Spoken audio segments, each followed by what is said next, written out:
La Asamblea escuchará. The Assembly will hear an address by the Prime Minister of the Islamic Republic of Pakistan, His Excellency Imran Khan. May I request protocol to escort His Excellency? I have great pleasure in welcoming His Excellency Prime Minister of the Islamic Republic of Pakistan, and I invite him to address the General Assembly. Bismillah ar-Rahman ar-Rahim. Iyyaka na'budu wa iyyaka nasta'in. Mr. President, Honorable Secretary General, Excellencies, ladies and gentlemen, I feel honored today to represent my country at this forum of world leaders, where we have a chance to discuss problems that the world is facing. I want to talk about a lot of problems, but just 4 today. And I especially came to this forum despite a difficult time in my country, facing challenges. I would not have come, but because I feel that there are some very urgent problems which the world must address. So first of all, I start with climate change. So many leaders have talked about climate change. But Mr. President, I feel that there is a lack of seriousness. Perhaps world leaders some of the leaders who can do a lot, do not realize the urgency of the situation.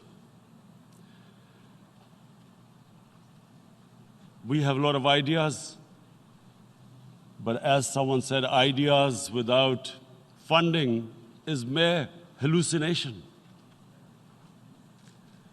Pakistan, I'll give you start with my own country. Our country is amongst the top 10 nations in the world which are most affected by climate change. We depend upon our rivers. We are mainly an agricultural country. And 80% of the water in our rivers comes from our glaciers. The glaciers, not just on the Pakistani side, even India. The 80% of the water in Ganges and the Indian rivers also comes from the glaciers, from the Himalayan glaciers, Karakoram, Hindu Kush. And these glaciers are melting at quite a rapid pace. We detected already 5,000 glacial lakes in our mountains. And if this keeps going, if nothing is done, we are scared that humans are facing a huge catastrophe. In my country, when my party came to power in the province of KP, we planted 1 billion trees in 5 years. Now we've set ourselves a target of 10 billion trees in Pakistan. Idea being to counter the effects of global warming. But one country cannot do anything. This has to be a combined effort of the world. My optimism comes from the fact that humans, the Almighty has endowed humans with great powers. We can do anything, provided our survival instinct is stirred up. And this is really what I hope that the United Nations will take a lead in this. There must be more emphasis. Richer countries must be pushed. Countries that are responsible for greenhouse gas emissions. They must be pushed because our country contributes minuscule amount to greenhouse gases. So I feel that the United Nations must take leadership in this. My second issue for me right now is even more critical. Mr. President, every year, billions of dollars leave the poorer countries and go towards rich countries. Billions of dollars siphoned off by the ruling elites of the developing world. And they find their way into Western bank accounts, offshore accounts, tax havens, expensive properties hidden behind companies bought in Western capitals. Mr. President, this is devastating the developing world. This is causing more poverty, debts. It's impoverishing the developing world. The difference between rich and poor countries is growing because of this. Money laundering, which happens because money leaves the poorer countries into rich countries, is not treated the same as, for instance, money from drugs or terror financing. The seriousness which terror financing and money from drugs, the way it is treated, it's not the same. The way the poor countries are being plundered by their elites. It's not happening. In my country, when I took charge of our government a year back, in the 10 years preceding that, our total debt went up 4 times. The debt we had accumulated in 60 years, just in 10 years, it went up 4 times. As a result, the total revenue we collected in 1 year, half of it went into debt servicing. How are we going to spend money on our human beings, 220 million people, when half the money is going into debt servicing? Because our country was plundered by the elites, the ruling elite. And easily they could get the money out. And when, Mr. President, we located properties in Western capitals bought by this money through corruption and money laundering, located the properties of these corrupt leaders, we find it so difficult to retrieve it. That money, if we retrieved that money, we could spend on our human beings. But it's so difficult. The laws protecting these criminals. We do not have the sort of money to have expensive lawyers and spend millions and millions of dollars. We need help from the rich countries. And, Mr. President, it's critical. The rich countries must show political will. They cannot allow this to happen.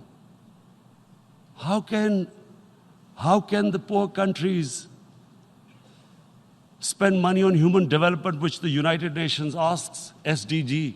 How are we going to do it when this money can easily leave our countries?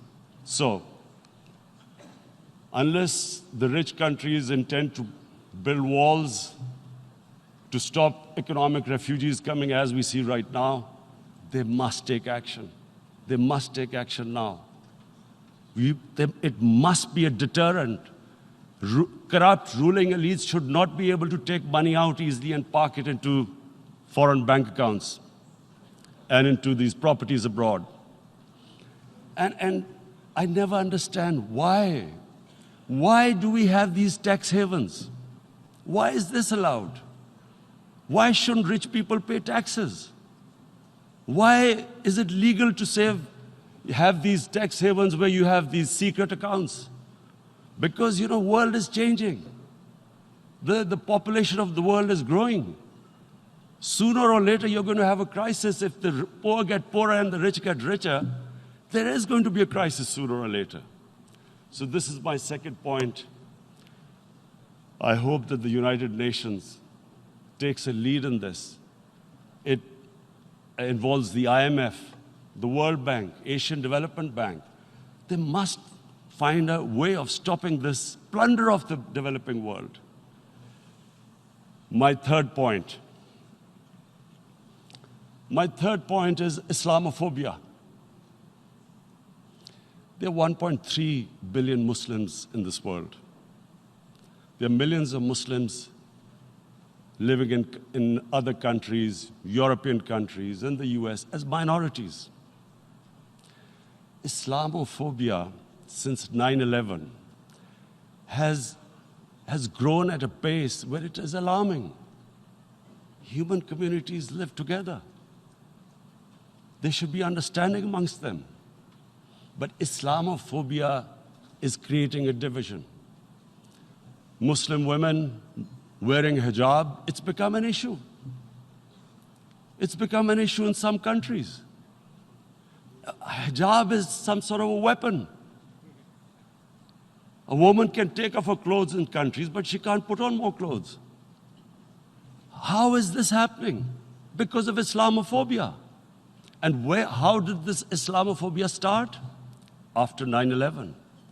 And why did it start? Because certain Western leaders equated terrorism with Islam. Islamic terrorism. Radical Islam. What is radical Islam? There is only one Islam. And that is the Islam we follow of Prophet Muhammad sallallahu alaihi wasallam. There is no other Islam. Radical Islam, Islamic terrorism, what message did they send to people in the West? And why is there Islamophobia? How is a person in New York, in the Midwest, in the US, in European capital, how is he going to distinguish between who is a moderate Muslim and who's a radical Muslim? Because terrorism has nothing to do with any religion.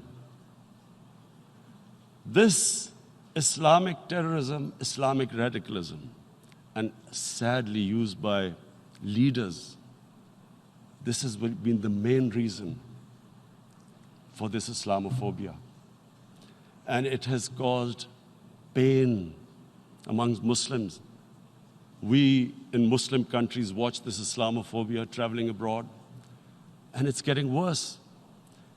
And may I just say, Mr. President, that in European countries, it is marginalizing Muslim communities. And we all know that marginalization leads to radicalization.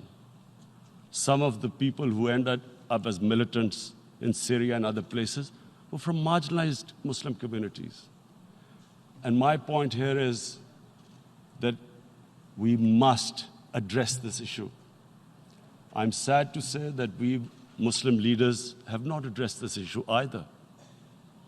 After 9/11, when this thing came about war against radical Islam, rather than Muslim leaders trying to explain to the West that there is no such thing as radical Islam, in all human communities, they are radicals. They're liberals and rest are moderate. All human communities, Christians, Jews, everyone has it. But Islam is not radical, neither Judaism, neither Christianity, neither Hinduism. No religion preaches radicalism. The basis of all religion is compassion and justice, which differentiates us from the animal kingdom. But unfortunately, the Muslim leadership was so scared of being called radical Islam that all of them became moderates. In Pakistan, we were in the eye of the storm, and our government coined a phrase called enlightened moderation. No one knows what it meant, but everyone started putting on Western suits that they were moderates, started speaking. Even those who didn't know English would speak English because they were moderates. No one had a clue what it was.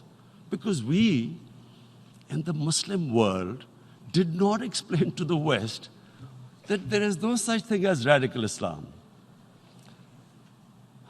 One of the reasons why, after 9/11, Islam was supposed to be equated with terrorism was suicide attacks. Because the 9/11 bombers did a suicide attack, all sorts of theories came up that the Muslims are involved in suicide attacks because they will get virgin in heavens. Some came up with, what about women, suicide attackers? So this bizarre thing happened. No one explained.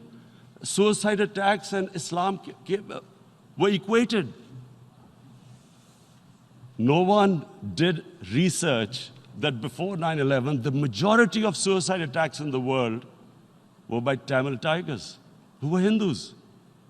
No one blamed Hinduism, and quite rightly. What has Hinduism got to do with what desperate people were doing in Sri Lanka? We all know we've seen films about Japanese kamikaze pilots at the end of the Second World War doing suicide attacks. No one blamed the religion. But here we were trying to prove we were moderates and not explaining to the West. But the most important thing I wanted to say here today, in explaining this Islamophobia, Mr. President, and I feel it's very important because I've spent, because of I played professional sport in England, I spent a lot of time there. So I know how the Western mind works and how West views religion. So where the misunderstanding about Islam came. And one of the reasons it caused Islamophobia. That was,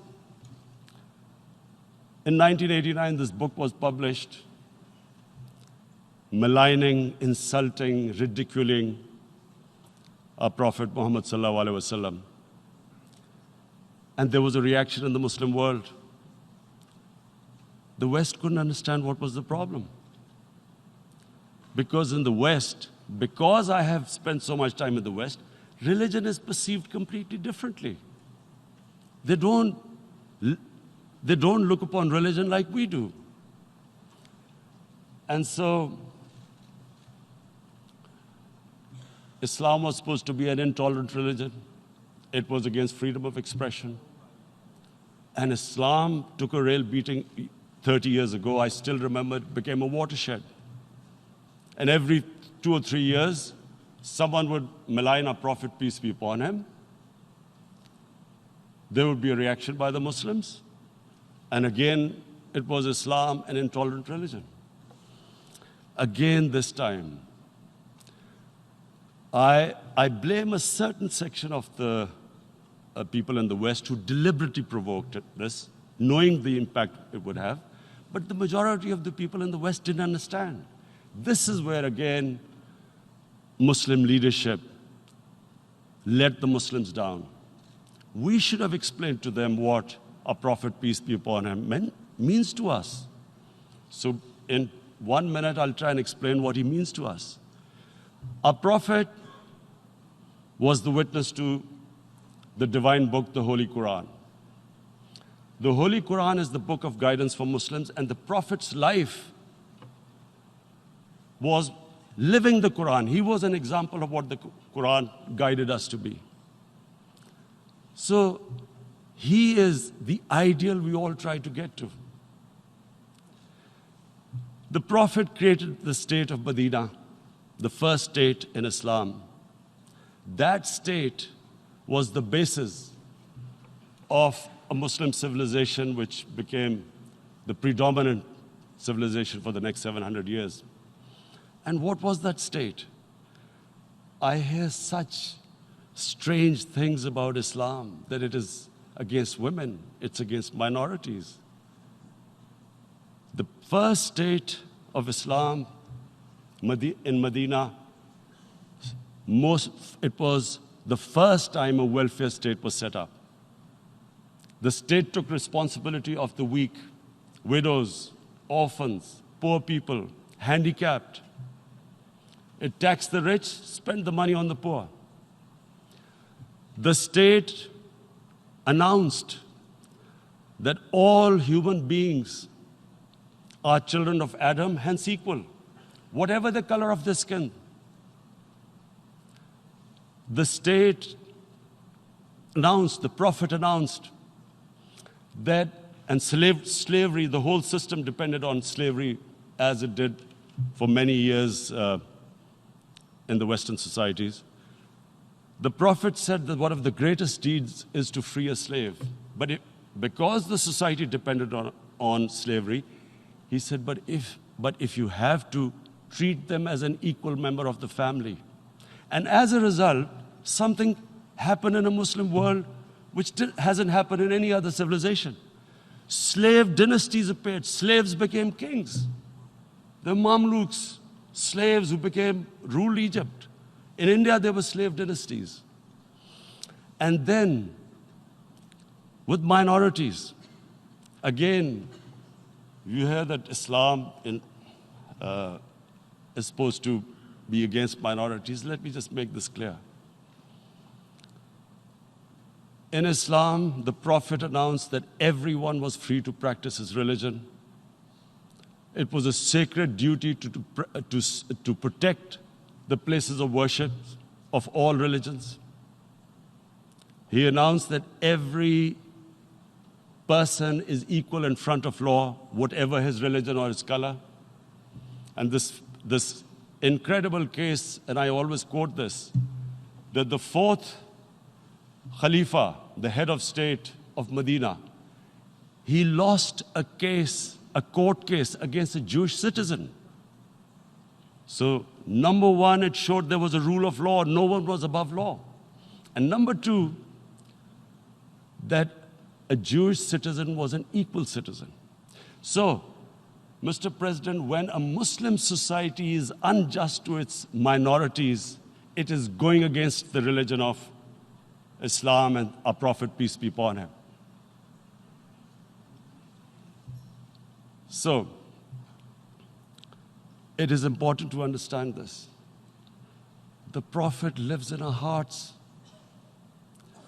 When he's ridiculed, when he's insulted, it hurts. As we human beings understand one thing: the pain of the heart is far, far, far more hurtful than physical pain. And that's why the Muslims react. And I always thought that if I ever had the stage, I would try and explain this to the world community, especially to the Western community, because having lived in the Western community, people didn't understand this. When I first went as a teenager to England, there was a comedy film on Jesus Christ. It's unthinkable in Muslim societies. So we need to explain that, look, in a human community, we must be sensitive to what causes pain to other human beings. We have, in the Western society, and quite rightly, the Holocaust is treated with sensitivity because it gives the Jewish community pain. That's all we ask. That do not use freedom of speech to cause us pain by insulting our holy prophet. That's all we want. And now, the number fourth point, Mr. President, and this is the most critical point, is the reason why I especially came here. It is about what is happening in Kashmir. Before I go on this, I want to make one thing clear, that when we came to power, my first priority was that Pakistan would be a country which will try its best to bring peace. We had been through this war on terror. We joined the United States war on terror after 2001. And Pakistan went through one of its worst periods where 70,000 Pakistanis died and over 150 billion was lost to our economy. And Mr. President, I opposed the war because in the 80s, Pakistan had joined the Western countries in what was the freedom struggle then in Afghanistan against the Soviets. And it was funded by the Western countries. These Mujahideen groups, which were treated in guerrilla warfare, were trained by Pakistan Army, funded by the Western countries, and especially US, and they waged what was a freedom struggle in Afghanistan. The Soviets called them terrorists. We called them freedom fighters. 1989, the Soviets retreated. The Americans packed up and left. Pakistan was left with these groups. Come 9/11, Pakistan joined the United States in this war on terror. And now our government was supposed to, the reason why I opposed joining this war, because here we had indoctrinated them in jihad, meaning freedom struggle against foreign occupation. Now, because we had joined the US, and the US had occupied Afghanistan, now we were supposed to tell them that, no, this is not freedom struggle and jihad, it's terrorism. So that's why I tried to tell then government that, stay neutral because you will have leverage over them.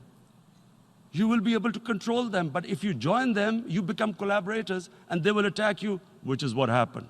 They turned against us. We went through a nightmare. 70,000 people killed in a war we had nothing to do with. No Pakistani was involved in 9/11. Taliban were in Afghanistan. Al-Qaeda was in Afghanistan. What had we to do with it? 70,000 Pakistanis died. So when we came to power, we decided that we would dismantle what was left of these groups. And this decision was taken not just by us, but by all the political parties in Pakistan. Unfortunately, they didn't implement it. So we came to power, we decided to implement it, and we dismantled whatever was left of the groups.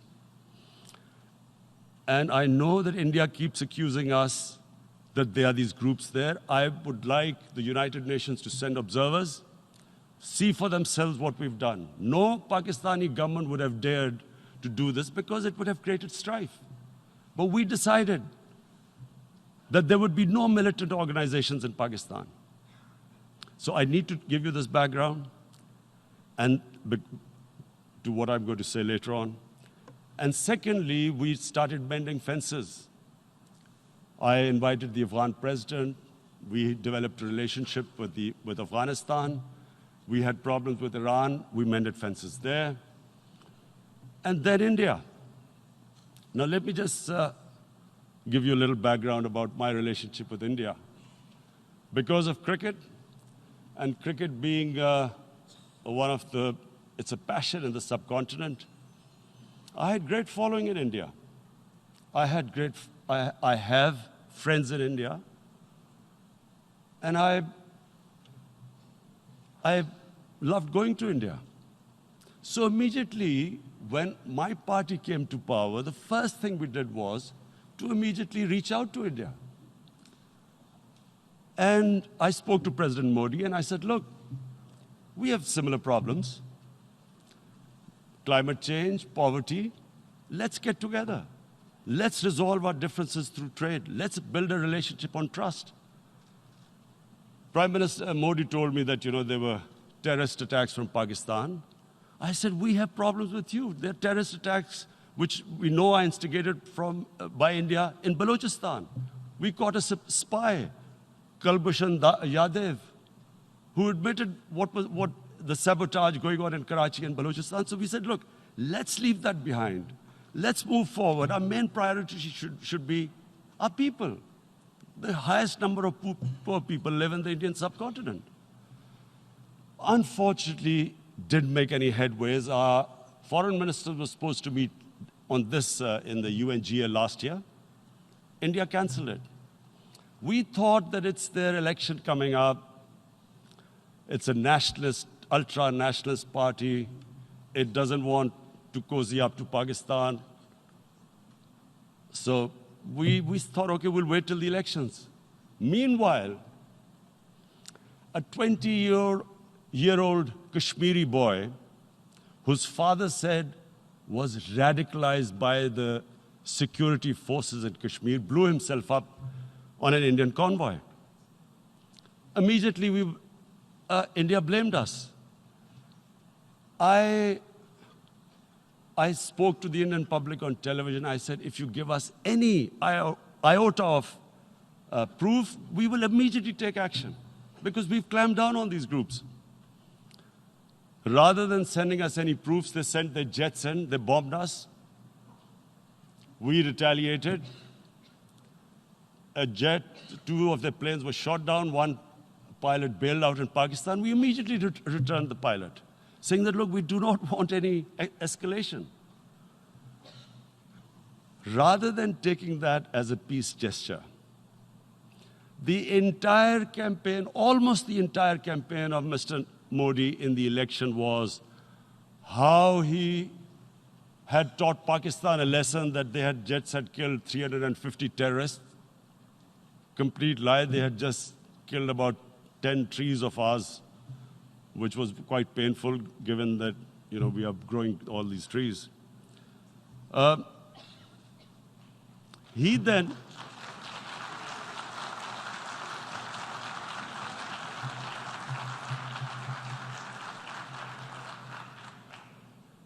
the election campaign, Mr. Modi used words like, this is just a trailer, the movie is about to start. I went into Pakistan and taught them a lesson. This was the election campaign. Okay, so we thought, us politicians make all these statements to win elections. So, okay, after elections, we'll get back to our normal relationship. Well, the moment the elections ended, we approached India, no response, but then we discovered they were trying to push us in the FATF blacklist to bankrupt us. That's when we realized there was an agenda. And that agenda became obvious on the 5th August when India went against 11 United Nations Security Council resolutions, which say that Kashmir is a disputed territory and the people of Kashmir have the right of self-determination. They went against that. They went against Simla Accord, which is about bilateral, sorting out our differences through bilateral means, went against that. They actually went against the Indian Constitution. Illegally, they revoked Article 370, which gave Kashmir the special status. They got an extra 180,000 troops there. Total number of security forces in Kashmir now are 900,000.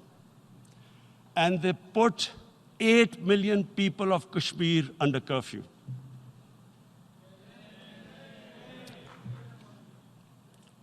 Mr. President, now I just briefly want to make the people understand, how can anyone do something like this? And for that, I have to explain to you what is RSS. RSS, Mr. Narendra Modi is a life member of RSS. RSS was an organization that was inspired by Adolf Hitler and Mussolini, came about in 1925. They believed in racial purity, racial superiority. They also believed they were an Aryan race like the Nazi believed they were an Aryan race. All that I'm saying can be verified. This is the time of information revolution. You can Google all this, what I'm saying. But it is very important for me to explain this to you so you know what is happening in India. This RSS believed in the ethnic cleansing of Muslims from India. At one point, there was racial superiority of the Hindu race. Secondly, it was hatred for the Muslims and for the Christians, because they believed that this golden age of Hindu civilization was stopped because of Muslim rule centuries back and then the British rule of India. So it was racial superiority and hatred for Muslims and Christians. This is openly stated. You look at the founding fathers of RSS, Golwalkar and Savarkar. Just Google them and you'll find out. And this ideology of hate is what murdered the great Mahatma Gandhi in 1948. It was this ideology of hate that made Narendra Modi in 2002 do a pogrom against Muslims in Gujarat when he was the chief minister. He allowed 3 days for these RSS goons who were inspired by the Hitler brown shirts. They actually wear brown shirts. This RSS, the Congress Home Minister gave a statement that in RSS camps, terrorists are being trained. And these terrorists butchered 2,000 Muslims and 150,000 Muslims were made homeless. Narendra Modi could not travel to the US because of that. And I need to make you understand this background before I explain to you that what sort of a mindset would lay siege to 8 million people with 900,000 troops. Women, children, sick people, locked in as animals. In fact, of what I know of England, if 8 million animals were locked in, the RSPCA would have made a lot of noise about it. These are human beings.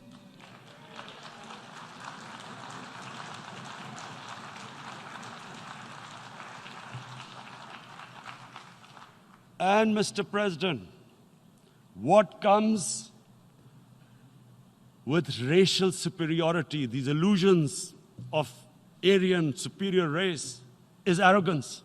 The two go together. And it's arrogance that makes people make mistakes and do stupid things. Cruel things like what Narendra Modi has done.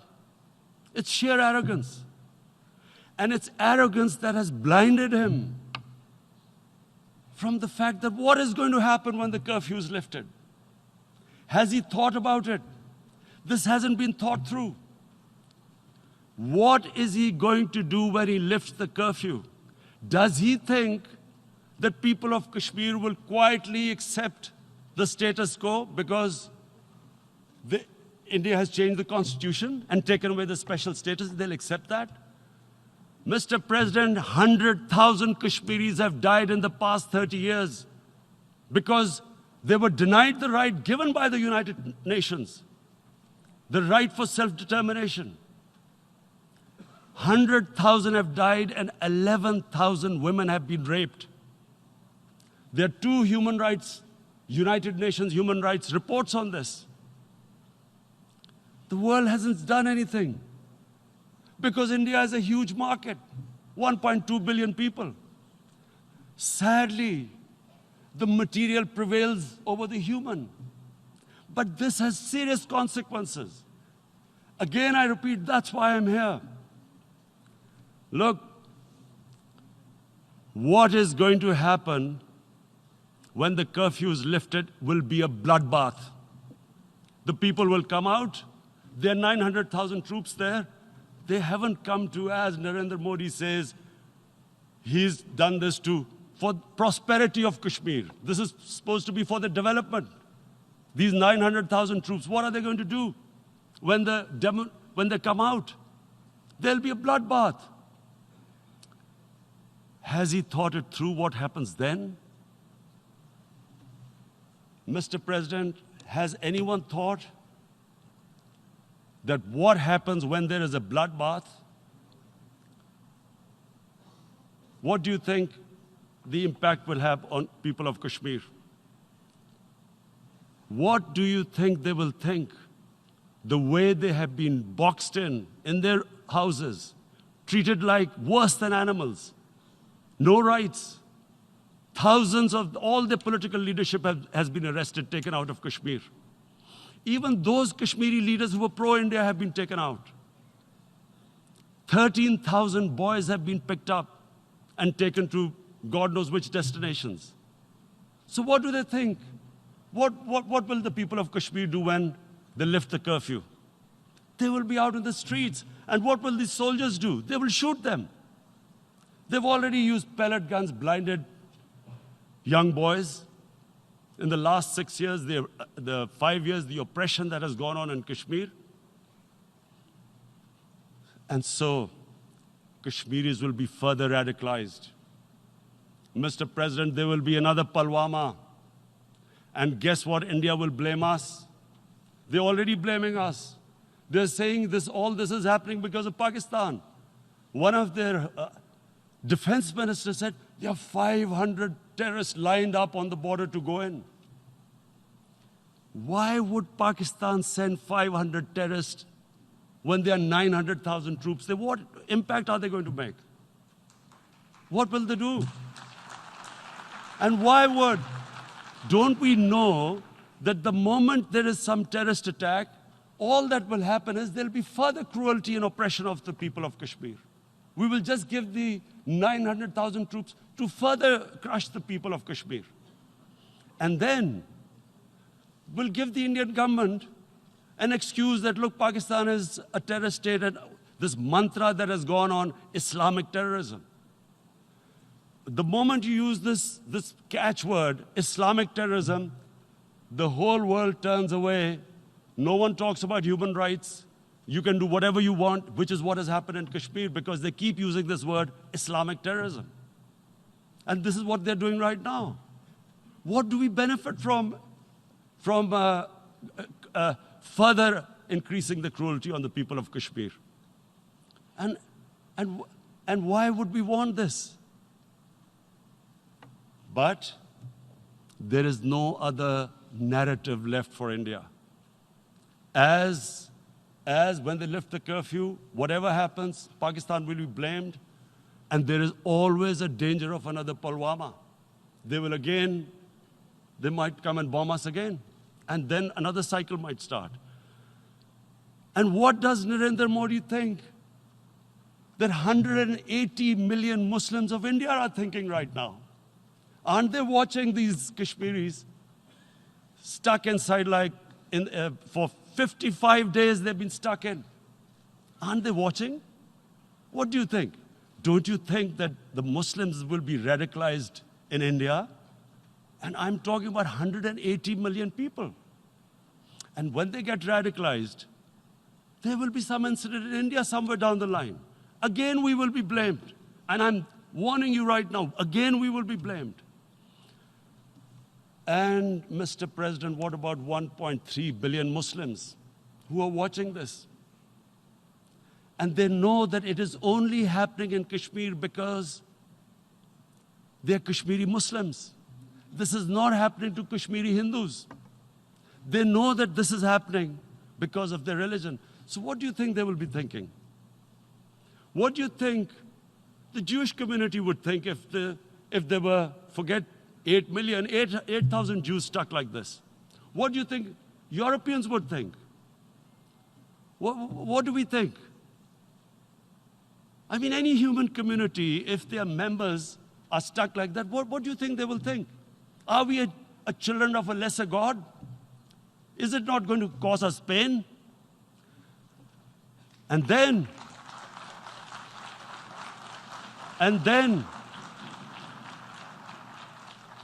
I'll tell you what will happen.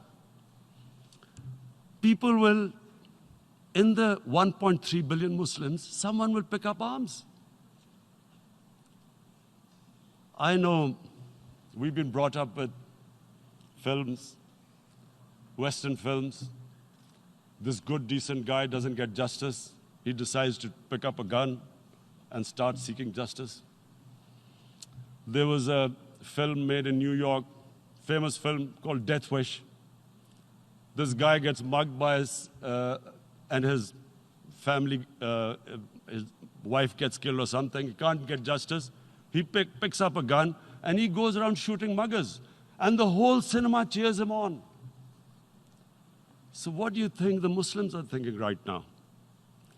If there is a bloodbath, there will be Muslims becoming radicals, not because of Islam, but because of what they will see, that there's no justice when it comes to Muslims. There were Rohingya Muslims, Myanmar, who are, God knows, almost 1 million people out, ethnic cleansing. What was the response of the world community? So what do you think will be the response of 1.3 billion Muslims? I picture myself. I'm in Kashmir. I've been locked up for 55 days. I have heard about, and there are rapes, Indian Army going into homes, soldiers. Would I want to live this humiliation? Would I want to live like that? I would pick up a gun. You're forcing people. You are forcing people into radicalization. When people lose the will to live, what is there to live for? And this is what, if you can do this to human beings, you are actually radicalizing people. And so, Mr. President, I want to repeat here, this is one of the most critical times.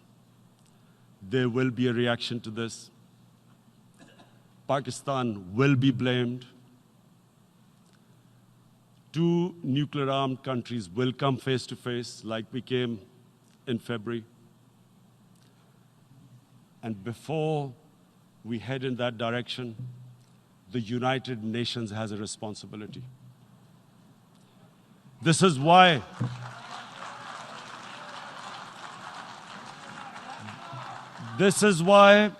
the United Nations came into being in 1945. You were supposed to stop this happening. I feel we are back to 1939, Munich. Czechoslovakia has been taken, annexed. What is the world community going to do? Is it going to appease a market of 1.2 billion, or is it going to stand up for justice and humanity?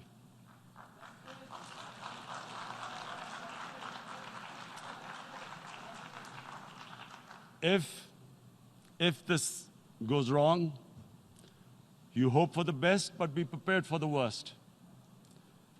If a conventional war starts between the 2 countries, Mr. President, if a conventional war starts, and anything could happen, but supposing a country 7 times smaller than its neighbor is faced with the choice, either you surrender or you fight for your freedom till death, what will we do? I ask myself this question. And my belief is, La ilaha illallah, there is no God but one. And we will fight.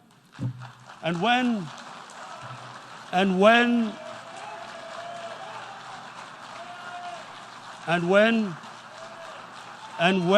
a nuclear-armed country fights to the end, it will have consequences far beyond the borders. It will have consequences for the world, which is why I repeat I'm here. Because I'm warning you, it's not a threat. It's a fair worry that where are we headed? And I've come here to tell the UN, you've got to, this is a test for the United Nations. You are the one who guaranteed the people of Kashmir the right of self-determination.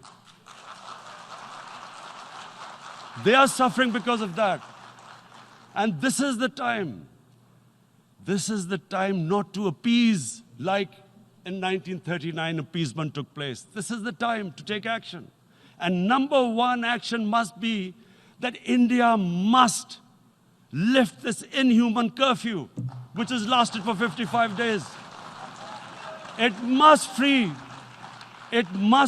all political prisoners, and especially those 13,000 boys that have been picked up. Parents don't know where they've disappeared. And then the world community must give the people of Kashmir their right of self-determination. Thank you. En nombre de la Asamblea General agradezco. On behalf of the General Assembly, I would like to thank His Excellency, the Prime Minister of Pakistan, and I ask protocol to escort His Excellency.